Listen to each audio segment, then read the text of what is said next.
يا ربنا اعترفنا بأننا اقترفنا وآننا أسرفنا على لظى أسرفنا. يا ربنا اعترفنا بأننا اقترفنا وآننا أسرفنا على لظى أسرفنا. فتب علينا توبة تغسل لكل حوبة واستر لنا العورات وآمن الروعات. فتب علينا توبة تغسل لكل حوبة واستر لنا العورات وآمن الروعات.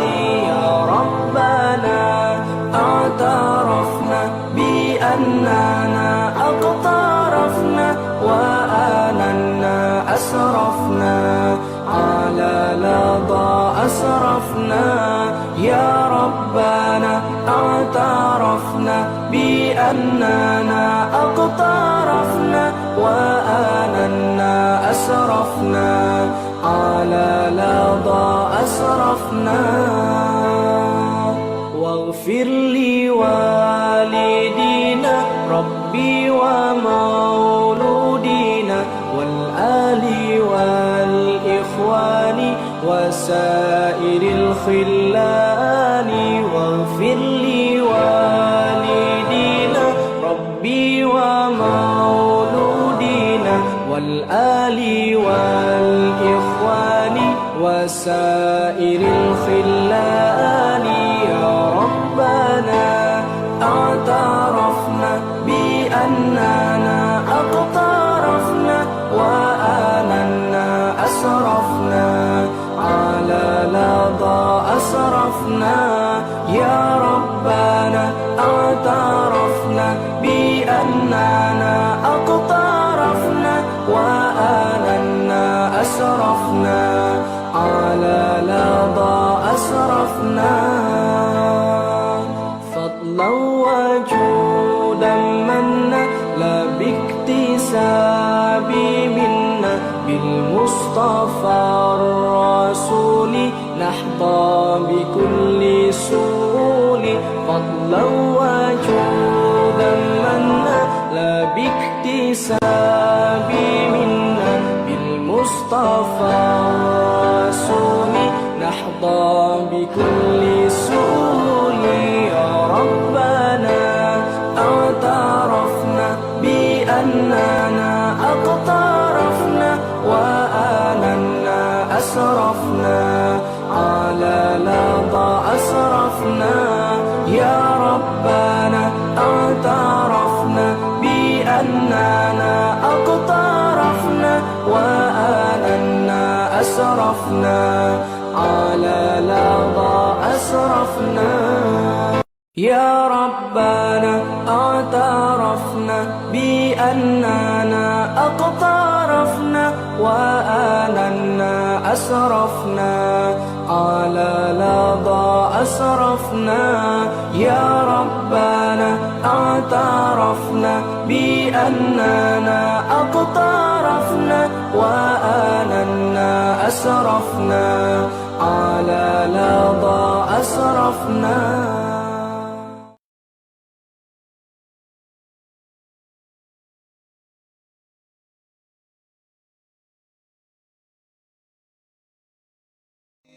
سبحان الله وبحمده سبحان الله العظيم سبحان الله وبحمده سبحان الله العظيم سبحان الله وبحمده سبحان من الشيطان الرجيم. بسم الله الرحمن الرحيم. ألم تر إلى الذين بدلوا نعمة الله كفرا وأحلوا قومهم وأحلوا قومهم دار البوار جهنم يصلونها وبئس القرار وجعلوا لله أندادا ليضلوا عن سبيله قل تمتعوا فإن مصيركم إلى النار قل لعبادي الذين آمنوا يقيموا الصلاة وينفقوا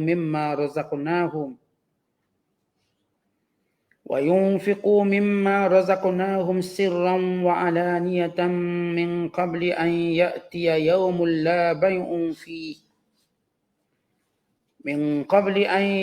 يوم لا بيع فيه ولا خلال الله الذي خلق السماوات والأرض وأنزل من السماء ماء فأخرج به من الثمرات رزقا لكم وسخر لكم الفلك لتجري في البحر بأمره وسخر لكم الأنهار وسخر لكم الشمس والقمر دائبين وسخر لكم الليل والنهار وآتاكم من كل ما سألتموه وإن تعدوا نعمة الله لا تحصوها إن الإنسان لظلوم كفار صدق الله العظيم. Tidakkah engkau melihat dan merasa ajaib terhadap orang-orang kafir yang telah menukar kesyukuran nikmat Allah dengan kekufuran dan yang telah menempatkan kaum mereka dalam kebinasaan, iaitu neraka Jahannam yang mereka akan menderita bakarannya. Dan ingatlah seburuk-buruk tempat tetap ialah neraka Jahannam. Dan mereka mengadakan sekutu-sekutu bagi Allah untuk menyesatkan manusia dari jalannya. Katakanlah, wahai Muhammad, bersenang-senanglah kamu bagi sementara di dunia, kerana sesungguhnya kesudahan kamu ke neraka. Katakanlah kepada hamba-hambaku yang beriman, hendaklah mereka mendirikan sembahyang dan mendermakan dari apa yang kami kurniakan kepada mereka, sama ada dengan merahsiakan pemberian itu atau dengan berterang-terangan, sebelum datangnya hari yang tidak ada jual beli padanya dan tidak ada sahabat handai yang dapat memberikan pertolongan. Allah jualah yang menciptakan langit dan bumi dan menurunkan hujan dari langit, lalu mengeluarkan dengan air hujan itu buah-buahan untuk menjadi makanan bagi kamu.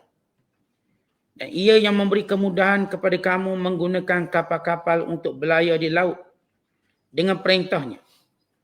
Juga yang memudahkan sungai-sungai untuk kamu mengambil manfaat darinya. Dan ia juga yang menjadikan matahari dan bulan sentiasa beredar untuk kepentingan kemudahan kamu, dan yang menjadikan malam dan siang bagi faedah hidup kamu. Dan ia telah memberi kepada kamu sebahagian dari tiap-tiap apa jua yang kamu hajati. Dan jika kamu menghitung nikmat Allah, nescaya lemahlah kamu menentukan bilangannya. Sesungguhnya manusia yang ingkar sangat suka menempatkan sesuatu pada bukan tempatnya, lagi sangat tidak menghargai nikmat Tuhannya.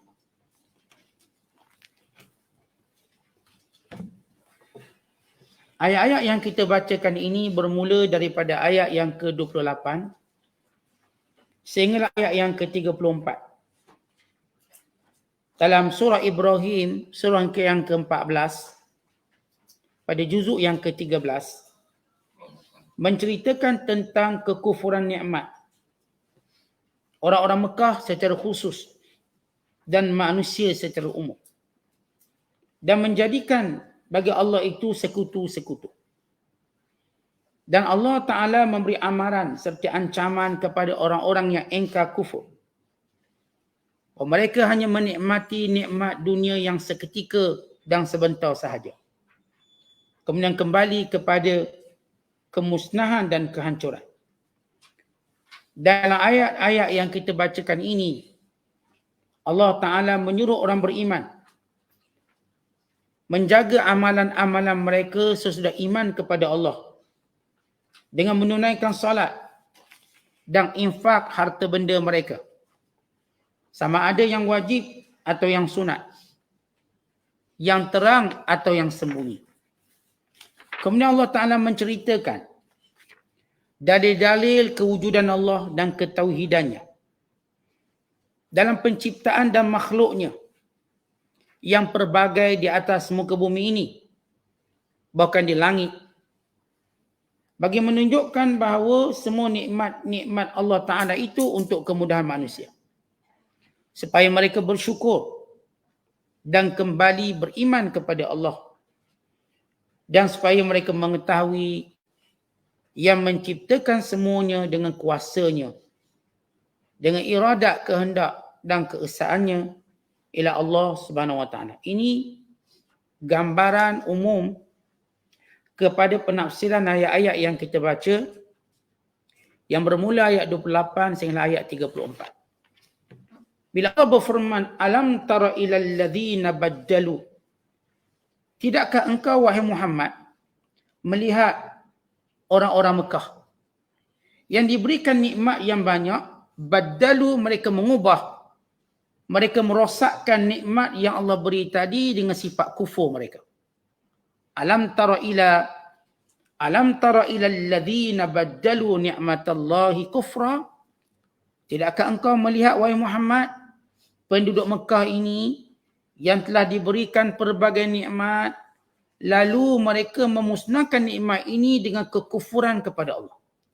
Wa ahallu qaumahum, dan mereka mengheret sama kaum mereka, pengikut-pengikut mereka, daral bawar, ke negeri kehancuran, ke negeri kemusnahan. Yang dimaksudkan daral bawar yakni syirik kepada Allah, kufur kepada Allah. Kata Ibn Abbas, ayat ini turun secara khusus kepada orang-orang kafir Mekah. Diriwayatkan daripada Umar dan Ali radhiyallahu ta'ala anhuma, annahuma qala, mereka berdua berkata, fi mubaddilin, yang dimaksudkan penukar-penukar nikmat, humul afjaran min Quraisy, iaitu orang-orang jahat di kalangan orang Quraisy. Mereka inilah Banu Mughirah dan Banu Umayyah. Banu Mughirah kebanyakan mereka musnah dalam peperangan Badar, manakala Banu Umayyah diberikan tempoh sebelum dibinasakan oleh Allah Subhanahu Wa Taala. Kalau kita perhatikan munasabah, hubungkan ayat ni dengan ayat sebelum ini. Kalau sebelum ini kita menceritakan tentang dialog antara manusia yang bersifat yang menjadi pemimpin dan pengikut, dan juga dialog manusia dengan syaitan yang menjadi punca dan sebab kesesatan mereka. Kemudian Allah Ta'ala menceritakan bagaimana orang-orang yang beriman dan beramal soleh di kalangan mereka akan masuk syurga dan senantiasa dikunjungi oleh malaikat, memberikan kepada mereka ucapan selamat, ucapan tahniah, ucapan yang mengembirakan ahli syurga. Kemudian kalau kita lihat kesinambungan ayat ini sebelum kita faham tafsir yang berikutnya, bagaimana Allah memberi perumpamaan kalimah yang baik dengan kalimah yang buruk. Yakni kalimah iman, la ilaha illallah Muhammadur Rasulullah, dengan kalimah kufur yang tidak mengakui Allah dan tidak mengakui Nabi Muhammad sallallahu alaihi wasallam sebagai pesuruh Allah. Allah bandingkan kalimah ini dengan pokok yang baik dan pokok yang buruk. Kemudian Allah Ta'ala menjelaskan bagaimana orang beriman akan terus dikukuhkan dengan kalimah-kalimah yang baik di dunia dan di akhirat, yakni di alam barzakh dan alam kebangkitan. Dan Allah Ta'ala juga menceritakan, dek kerana orang-orang kafir terus sombong, maka Allah menyesatkan mereka. Maka Allah menyebut apakah punca mereka sesat. Dalam ayat yang kita bacakan pada malam ini, sebagai kesinambungan ayat yang ke-27 yang kita bacakan semalam.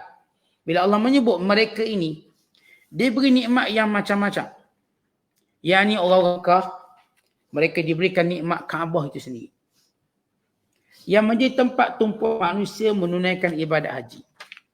Bahkan mereka diberikan buah-buahan yang banyak. Mereka diberikan kemewahan yang berganda.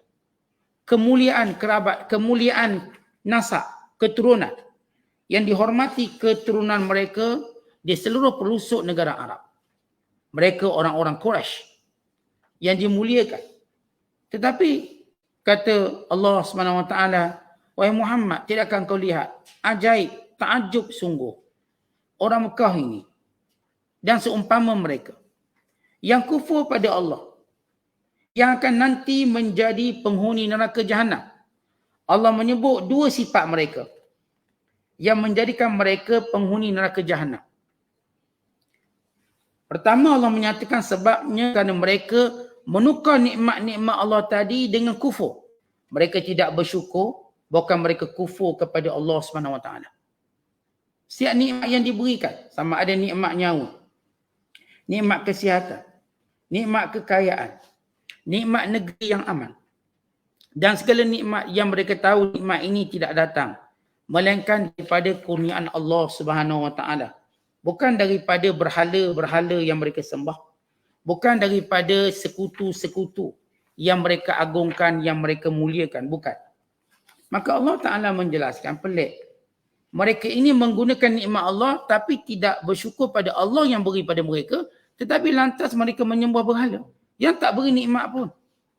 Patung-patung yang dibina, segala sekutu yang mereka adakan, apakah beri sesuatu pada mereka?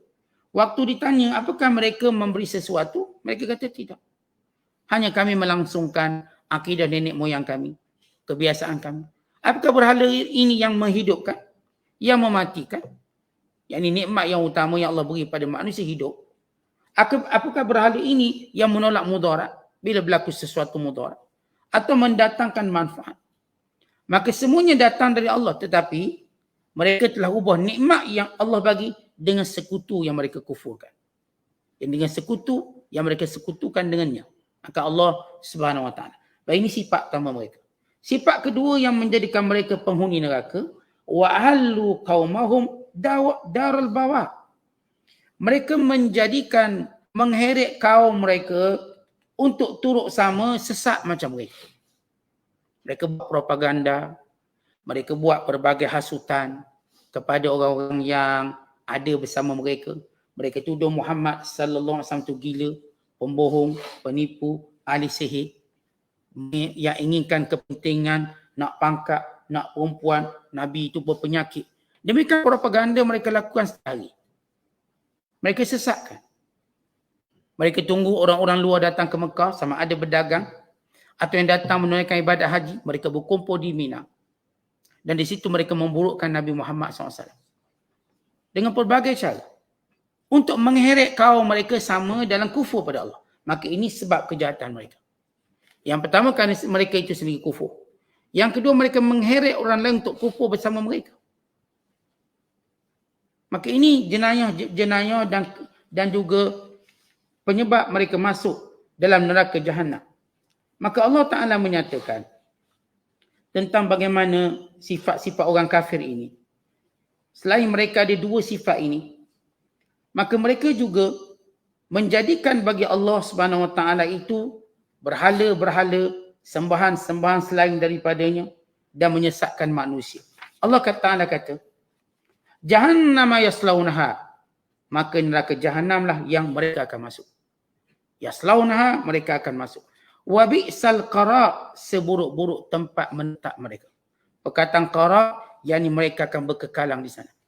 Sebagaimana kita sebut sebelum ini, sepakat ulama, orang-orang kafir kekal dalam neraka, tiada syafaat, tiada pengampunan, tidak dikurangkan azab, tidak ditangguhkan azab.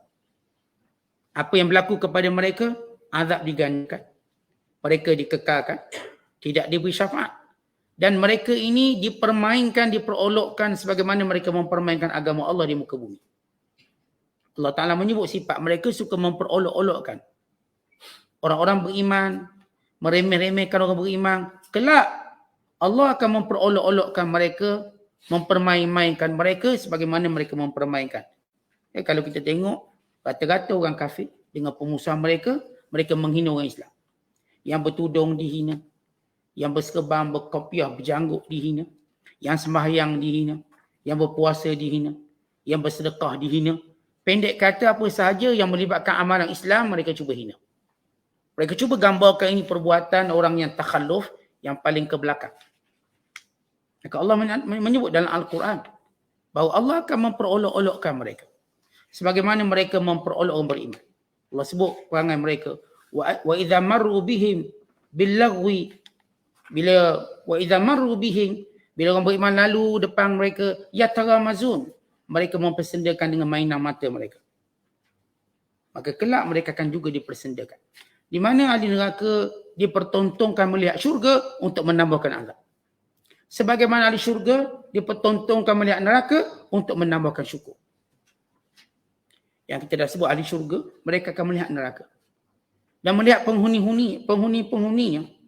Tetapi untuk menambahkan syukur. Setiap kali mereka nampak neraka, kalaulah aku kufur, kalau aku dahulu begitu, begini, nescaya tempat aku di sini.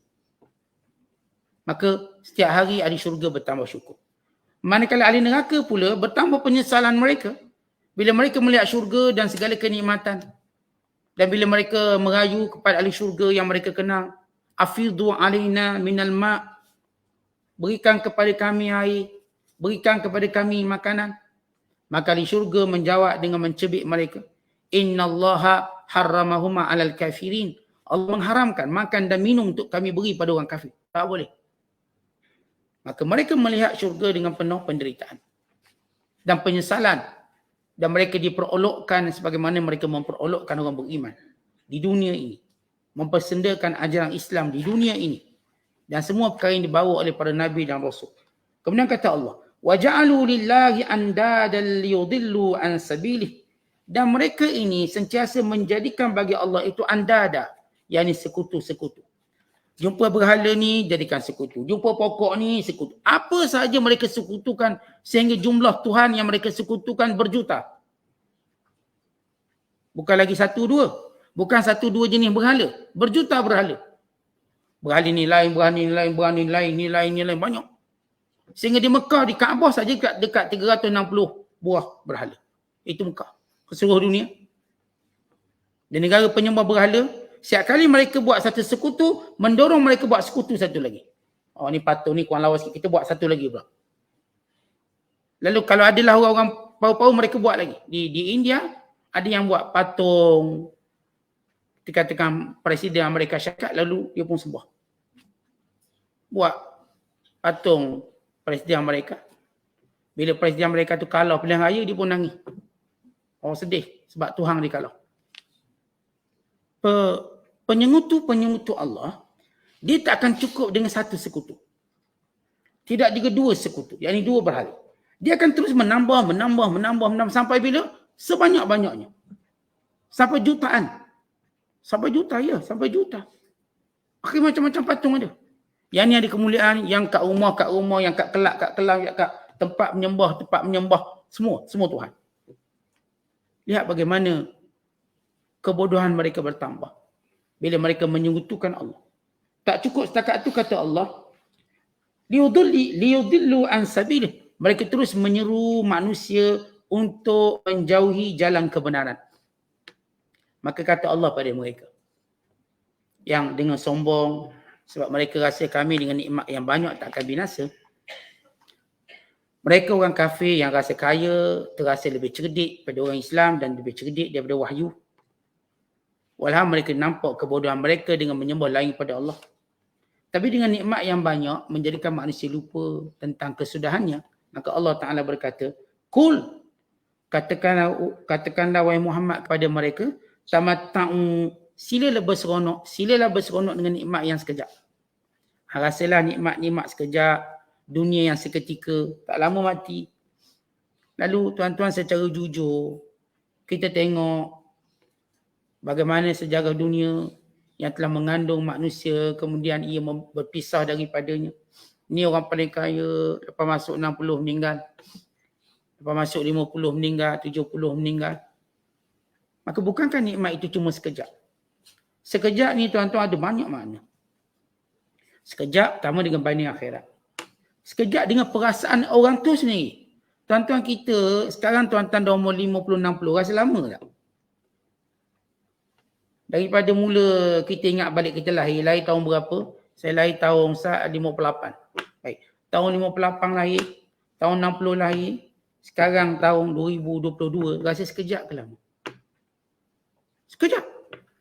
Lahzah.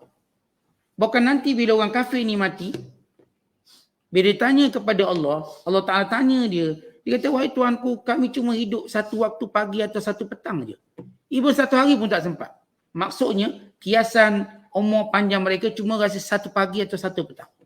Tuan sekejap. Kita sendiri rasa kita. Minggu, tahun demi tahun, bulan demi bulan. Hari demi hari, jam demi jam, sekejap. Dah kita dah masuk hari Khamis dah. Lusa hari Jumaat. Lepas tu Jumaat pula. Dah nak masuk bulan 2. Lepas tu masuk bulan 3. Lepas tu bulan puasa. Lepas tu raya. Lepas raya lagi, raya 6 pula. Kemudian masuk mesti haji. Sekian. Lihat dia punya cepat. Tetapi orang-orang kafir, lagi mereka rasa pantas masa tu berlalu. Kerana orang beriman, diberikan keberkatan masa. Kita semayang, kita puasa, kita dengar kuliah. Maka Allah Ta'ala jadikan keberkatan masa tadi menjadikan orang beriman lebih merasakan dia hidup lama di dunia. Tapi orang kafir lagi dia rasa cepat. Habis gitu. Sebab dia tidak dihentikan waktunya dengan ibadat pada Allah, melainkan kemurkaan Allah. Bila Allah murka seseorang, Allah biarkan masanya berlalu cepat, sepantasnya. Seperti tak ada wakaf. Kita orang beriman, Allah jadikan masa kita terhenti dengan banyak. Dengan azan, kita dengar iqamah, kita dengar dengan solat berjemaah kita, masjid. Yang menghentikan langkah kita daripada bergerak pantas. Dengan baca Quran, dengan berzikir, dengan menuntut ilmu. Dengan muhasabah.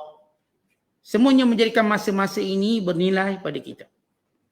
Maka Allah Ta'ala hentikan pergerakan masa dengan keberkatan amal ibadat dan ketaatan pada Allah.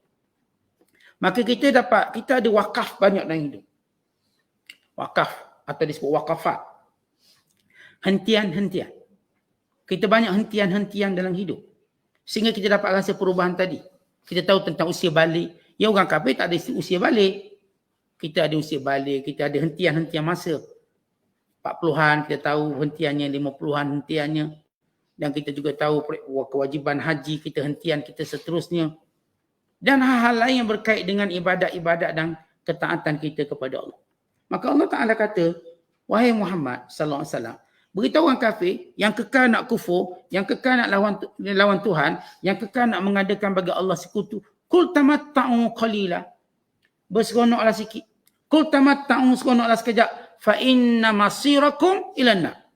Kesudahan kamu neraka.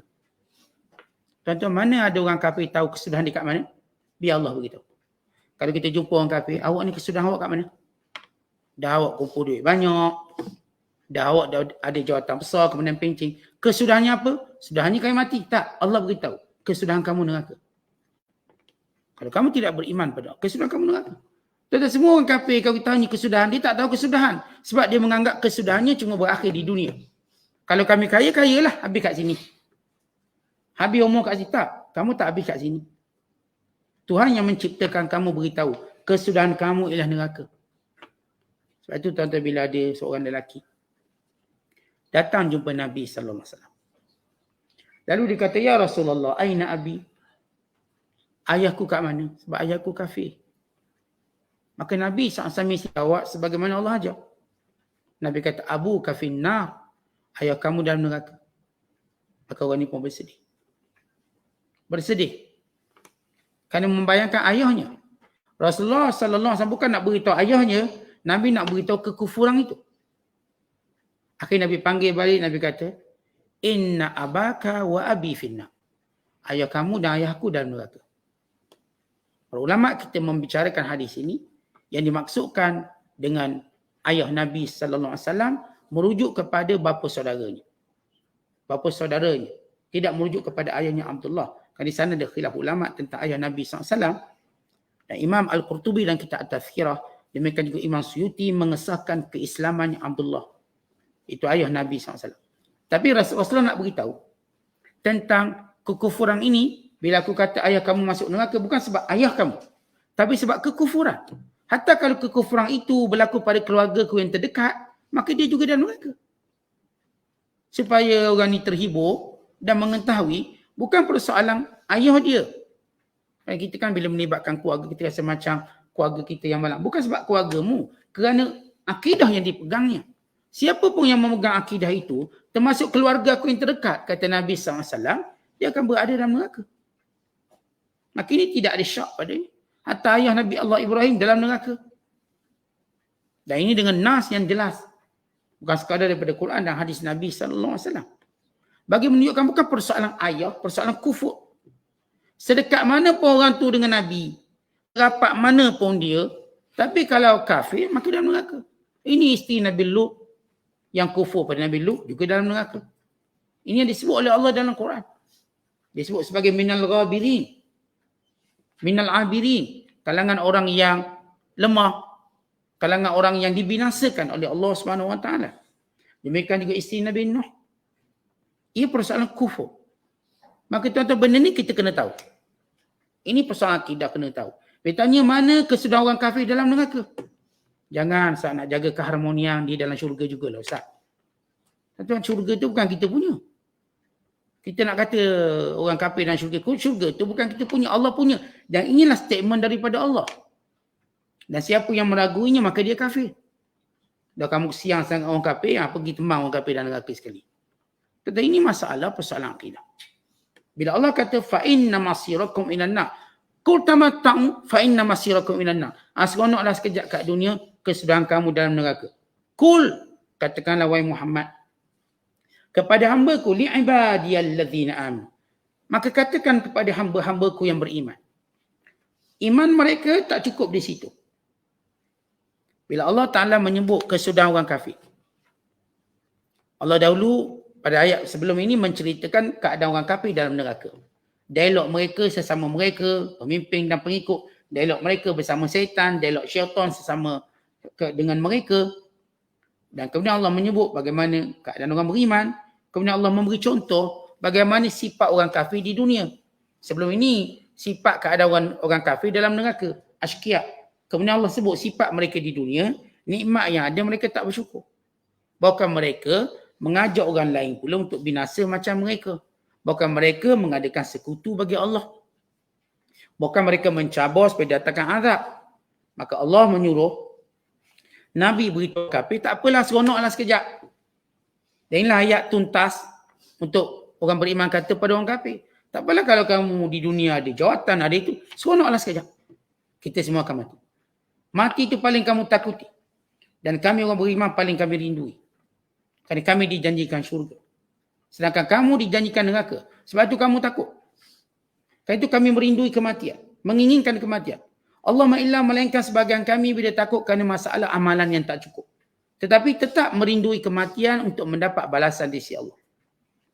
Kemudian Allah suruh Rasulullah mantapkan orang beriman dalam menghadapi orang kafir. Sebab dunia ini sebenarnya, sebenar-benar dunia ini as-sira' clash, atau kita katakan perlawanan sebenar orang Islam dan orang kafir. Dia bukan perlawanan antara pasukan A, pasukan B dalam bola sepak. Atau dalam perang dingin, Rusia, Amerika, EU dengan Amerika dengan Rusia. Bukan. Hakikat sebenar dunia ini, clashnya yang sebenar, atau sira' yang sebenar, Islam dan kufur. Inilah hakikat. Semenjak zaman berzaman. Walaupun hari ini kita diwujudkan negara-negara, blok itu, blok ini, ASEAN-nya, Eropanya, Amerikanya, pakatan itunya, pakatan ini. Seperti kita nampak konflik itu lebih bersifat negara, bangsa. Bukan. Konflik sebenar ialah bersifat agama. Itulah konflik yang sebenar. Dan perang yang sebenar ialah perang agama. Ia bukan perang negara. Perang negara cuma mengambil sedikit daripada ruang peperangan, tapi bukan semua peperangan. Bahkan kita lihat perang agama ini berlangsung lama. Bukan semenjak zaman kita, semenjak zaman Nabi-Nabi yang terdahulu. Hatta antara Nabi Allah Daud AS, antara Talut dan Jalut, ia adalah perang agama. Perang dalam melaksanakan syariat Allah. Bukan antara tentera Islam dengan tentera Rom, tentera Parsi, pembukaan Konstantinopel, pembukaan Rom, Ar-Rumiyah, dan pembukaan atau peperangan Yaqtin, peperangan Hittin, peperangan yang ada dalam dunia yang hebat ini, semuanya ialah peperangan agama. Dan ia akan berakhir dengan peperangan agama. Dan Nabi Allah Isa akan turun melangsungkan peperangan agama. Dan Imam Mahdi yang akan keluar melangsungkan perang agama. Ia antara Islam dengan bukan Islam. Itu hakikat dunia. Kerana Allah, selagi mana ada manusia menyekutukan Allah, maka Allah perintahkan beriman bagi menghilangkan fitnah ini. وَقَاتِلُوهُمْ حَتَّى لَا تَكُونَ فِتْنَةٌ وَيَكُونُ الدِّينُ لِلَّهِ. Perangi mereka sehingga tidak terjadi fitnah dan agama itu hanya milik Allah. Akhirnya Nabi Isa turun dan tidak menerima melainkan Islam. Imal Islam wa imas saif. Sama ada Islam atau kau mati. Dua je. Kalau zaman Nabi SAW, imal Islam wa imal harb wa imma jizyah. Sama ada perang atau jizyah, atau sama ada Islam atau jizyah atau perang. Imal Islam wa imal jizyah wa imal qat ataupun wa imal saif. Pedang. Tiga ni. Bila nanti Nabi Isa turun, Nabi Isa tak terima jizyah. Dua. Kenapa? Masa suntuk. Masa terlalu suntuk. Kalau selepas Nabi Isa wafat, akan berlaku kiamat. Maka Nabi Isa mematahkan salib. Yukassirus salib. Wa yaqtul khanazir. Nabi Isa turun, dia akan rosak, hancurkan semua salib. Dia akan membunuh semua babi. Dan tidak menerima. Wala yaqbalu illa al-Islam. Tak terima melainkan Islam. Inas sirat hakiki. Kita nampak cuma pentas drama je. Korea Utara, Korea Selatan. Kita cuma tengok atas pentas macam layar perak, macam filem. Negeri ni macam nak gaduh negeri ni. Eropah nak gaduh dengan mereka. Mereka nak perang dengan Rusia. Rusia nak perang dengan Ukraine. Kemudian Ukraine macam nak perang. Itu cuma pentas-pentas yang kecil. Bukan sebenarnya. Dia tak akan memberi efek besar. Dia efek besar pada dunia ini dalam hal agama. Kerana Allah yang mempunyainya. Allah yang menentukan. Allah ingin yang tertegak atas dunia ini Islam. Maka umat Islam akan diberi kesedaran. Untuk membangkitkan kesedaran ini. Untuk menyebarkan kesedaran sebab nak selamatkan manusia daripada neraka. Sebab hidup kita bukan kat dunia-dunia cepat ujian. Kita bukan nak suruh amal kat sini, lepas tu makan-makan mati. Bukan begitu. Minum-minum kemudian mati. Bukan kerja-kerja tua pencing mati. Bukan itu Islam ajar. Melainkan di sini kita diuji oleh Allah untuk memburu syurga Allah. Maka sebab itu wajib menyebarkan Islam. Dan para Nabi turun untuk menyebarkan Islam. Berjuang mempertahankan Islam. Kalau isunya bukan isu agama, Rasulullah tak perlu sebarkan Islam. Kalau isunya isu keharmonian, jas hormat itu, hormat ini, Rasulullah tak akan diutuskan oleh Allah. Nabi tak akan melalui tribulasi agama, penindasan agama, tidak. Kan ini isu sebenar.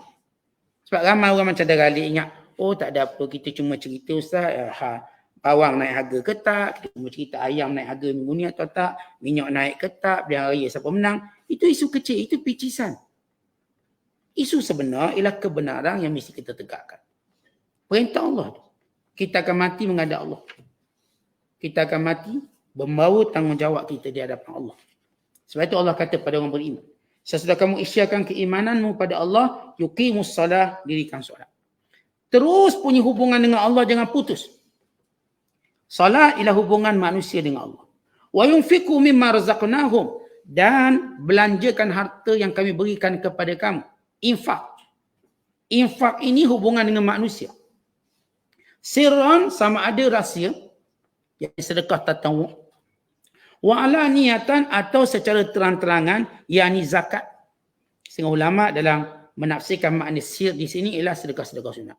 Kerana sedekah sunat sebaiknya dibuat secara rahsia. Ataupun alaniyah yakni zakat. Zakat kena buat terang-terangan. Kerana banyak asbab. Pertama, kerana pada harta itu ada hak fakir miskin. Supaya fakir miskin tahu orang kaya ni dah keluar zakat. Maka ambillah hak tu. Yang kedua, bagi membersihkan orang kafir itu sendiri daripada tuduhan nanti dikata dia ni kaya zakat tak keluar. Tak keluar zakat haji ni. Jangan, kita pun isyak. Tuan-tuan nak masuk dalam Facebook bayar zakat bagus. Kalau tidak ni kata ni kaya zakat tak keluar. Orang kan kuat menuduh. Kak menuduh yang kita keluar zakat ni, saya tunjuk zakat. Boleh ke zakat terangkan? Ya. Mengelakkan fitnah pada saya. Dan yang kedua, untuk beritahu fakir miskin, dah ada peruntukan kamu, sila ambil. Pada asnaf semua, dah ada peruntukan kamu. Pergi tuntut. Daripada orang yang pungut zakat kita, pergi tuntut dengan dia. Oh, hak kamu ada, orang kaya ni dah bayar. Maka ini disebut tentang infak secara terang-terangan. Ini sebahagian ulama menafsirkan makna sedekatut tatawwu', makna alaniah az-zakah. Tapi kalau sekiranya memaksudkan dalam semua keadaan, artinya kita kadang-kadang tuan-tuan perlu sedekah secara sembunyi, kadang-kadang. Kadang-kadang perlu terang-terangan, mengikut keadaan. Mengikut keadaan, ya ada waktu memang kita kena buat sembunyi je. Ada waktu kita boleh buat terang-terangan, kalau ia boleh jadi contoh tauladan pada orang. Ada waktu kita buat sembunyi, kalau kita buat terang-terang takut kita riak sombong pula. Maka kita pun buat secara sembunyi-sembunyi. Dan dua keadaan. Min qabli, sebelum datang, min qabli an ya'tiya yaumun, sebelum datang satu hari, la bay'un fi, tidak ada perniagaan padanya, yakni tak ada tukar ganti untuk kita dapat pahala. Sebab kalau kita sebut meniaga, ceritanya kita dapat beli sesuatu yang beri manfaat. Atau kita dapat keuntungan dalam perniagaan ini. Nanti akhirat kelak tidak ada perniagaan, tidak ada pertukaran. Tak ada orang ada duit, boleh tukar, nak beli tu, nak beli, tak ada. Dah stop perniagaan. Kita nak meniaga kat dunia, nak raih pahala, meniaga, meraih pahala, dengan tuan-tuan beri duit, sedekah untuk tukar dengan pahala, cuma di dunia. Wala fihi wala khilal. Dan di sana pun tak ada kawan. Maksud tak ada kawan, kawan yang boleh menolong. Kita kurang malang, kawan pun beri separuh. Tak boleh. Jadi kawan. Tuan-tuan, kat dunia ni kita ramai kawan. Dan setiap kawan kita mewakili kepentingan kita. Sama ada kepentingan hissi atau maknawi. Hissi ni maksudnya kita dapat projek, dapat duit, dapat itu. Atau maknawi. Maknawi dia sebut mana tuan-tuan, kita ni kuat sebab ada sokongan kawan-kawan. Kita tahu dia suka kat kita. Dan orang pun jadi gerung kat kita sebab kita ada kawan. Kita kenal orang tu, kenal orang ni. Maka itu secara maknawi. Tapi ingat khilal ini, persahabatan ini, tak akan bernilai pada akhirat kelak kalau kita cuba mencari manfaat itu. Tak ada. Maka setiap orang kena beramal. Jangan mengharapkan kawan dia. Jangan mengharapkan perniagaan yang akan ada di sana. Umpama kita, nanti saya balik, saya mati, buat duit banyak-banyak, jadi saya pun beli amalan di sana. Tak ada. Nak infak, infak kat sini. Dan kita dah sebut bahawa ibadat yang pertama Allah angkat atas muka bumi ini ialah infak. Ya benar, bila kita infak, kita pindahkan akaun kita ke akhirat kelak. Ke bank akhirat. Ada orang kata kalau keluar statement tu, kenapa ustaz tak keluarkan semua duit bank ustaz pindah ke akhirat kelak. Beri semualah. Tentang infak. Memang kalau orang tu punya keyakinan yang kuat, dia boleh beri semua. Kalau dia tidak mempunyai keyakinan yang kuat, Allah Ta'ala sebut dalam Quran. Wala tafsudha kullal bas. Jangan beri semua. Fataq'uda maluman mahsura. Sebab kamu nanti tak kuat, kamu akan nyesal. Dan boleh buat, kamu buat secara sederhana. Buat secara sederhana. Antara beri dan simpan keperluan kita. Tapi kalau ada orang tu nak beri semua, ya benar. Semua setiap sen yang kita dermakan, dia akan berpindah ke akhirat. Tapi yakin tak yakin, masuk keyakinan, tahap keyakinan kita berbeza antara satu sama lain. Kalau orang benar-benar punya keyakinan kuat, sila beri semua. Tapi Allah Ta'ala tahu kita lemah. Orang yang benar-benar kuat seperti Abu Bakar tidak ramai. Tetapi memang statementnya begitu. Setiap wang yang kita sedekahkan, dia akan berpindah ke akaun akhirat. Dan kita tak akan rugi. Tak akan rugi. Bagaimana kita nak rugi kalau dia ditukar pahala yang nilainya lebih besar daripada dunia ini? Kata gini, orang yang beli kripto, yang beri kita katakan duit-duit moden zaman sekarang, Bitcoin atau sebagainya, dia beli, dia rasa dia untung, walhal benda tu tak ada pun diperniagakan secara berleluasa, tapi dia rasa dia untung sebab dia yakin kestabilan wang tadi. Sebagai contoh, berdasarkan track record dia, dulu beli $200, sekarang naik sampai $43,000 sebagai contoh. Itu yang beli ni dia pun tak rasa miskin sebab dia tahu dia kaya. Contoh. Walaupun orang tak terima, tak semua negara terima Bitcoin. Dalam kita katakan perniagaannya. Tapi orang ni punya keyakinan. Geng-geng pelabur ni dia ada keyakinan kuat. Dia beli. Kita kalau bab tu dia boleh yakin, ini kan pula bab akhirat yang Allah janji. Maka kita bagi kita yakin. Maka Allah akan meningkatkan keuntungan berlipat kali ganda lebih daripada keuntungan dunia ni. Maka sebab itu bila kita bersedekah, memang kita telah pindahkan akaun kita ke akhirat. Tapi sejauh mana dari sudut tahap keyakinan kita berbeza antara manusia. Ya kalau orang boleh buat semua silakan. Dengan syarat. Dia tidak menyusahkan orang lepas tu, tak dia minta sedekah lepas tu. Kan Nabi kata wala takunu kallan 'alan nas. Jangan jadi beban pada manusia. Tapi kalau dia okey, dia ada hamba-hamba Allah yang dia dapat keuntungan dia beri semua. Kemudian dia berniaga balik. Kemudian dia beri semua ada. Mereka punya keyakinan yang kuat. Sejarah telah menunjukkan ada. Cuma dari sudut perintah Allah, mengambil kira dari sudut kelemahan kita, Allah kata jangan bagi semua. Dan jangan kedekut pula. Maka jadi orang pertengahan. Orang pertengahan sudutnya memenuhi keperluan sendiri. Apa yang patut, kemudian apa yang lebih maka diberikan.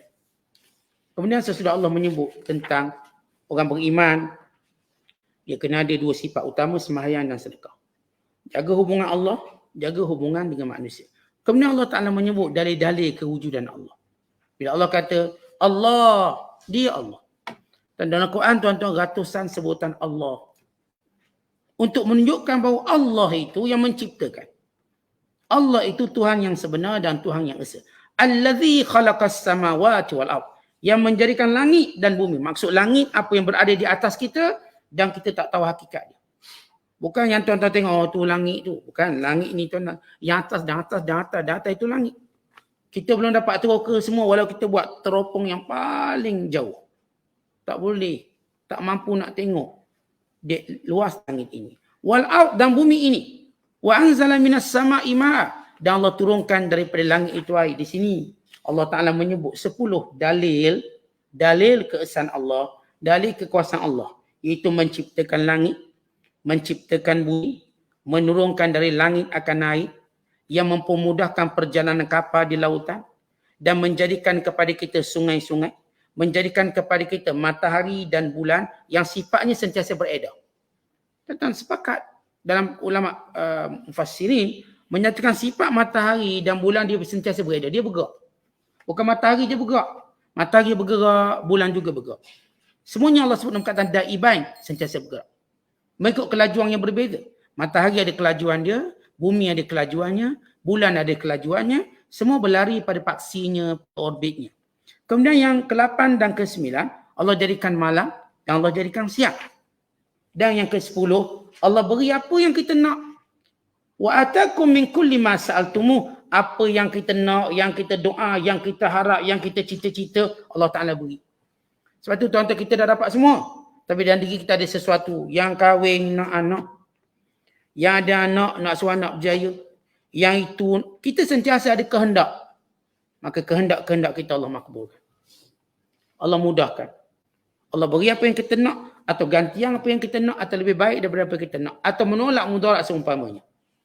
Demikian kehendak manusia dipenuhi. Dalam tempoh kehidupan mereka di dunia.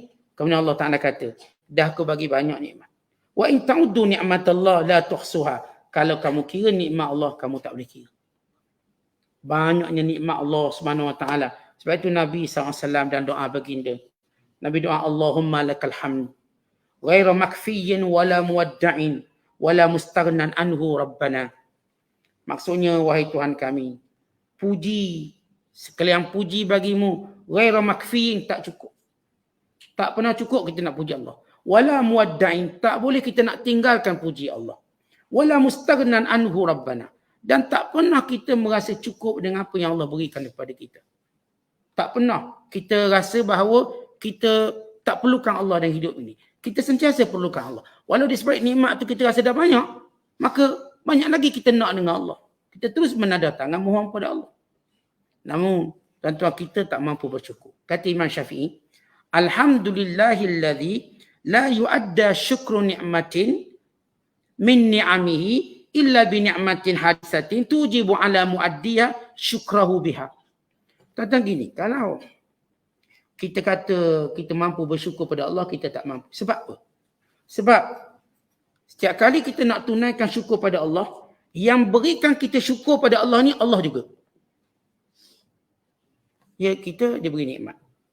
Banyaklah nikmat kita. Hidup kita, segala panca indera, anggota badan. Kemudian Allah ilham pula kita untuk bersyukur. Allah yang beri kita kekuatan bersyukur. Maka bagaimana kita mampu bersyukur? Sedangkan syukur itu sendiri Allah beri untuk kita bersyukur. Jadi sampai bila kita tak mampu? Kita tidak mungkin mampu bersyukur kepada Allah. Maka Allah Ta'ala bila menyebut nikmatnya banyak. Dan Allah menyuruh kita bersyukur. Walaupun kita tak mampu memberikan syukur pada Allah, kerana syukur pun Allah ilhamkan pada kita untuk syukur. Tuan-tuan, kita syukur pada Allah dengan sembahyang. Yang gerakkan kita sembahyang ni pun Allah. Yang jadikan kita kuat untuk sembahyang pun Allah. Kita bersyukur pada Allah, kita pun sedekah. Yang beri harta tu pun Allah. Jadi kita nak syukur macam mana sebenarnya? Kita tak mampu.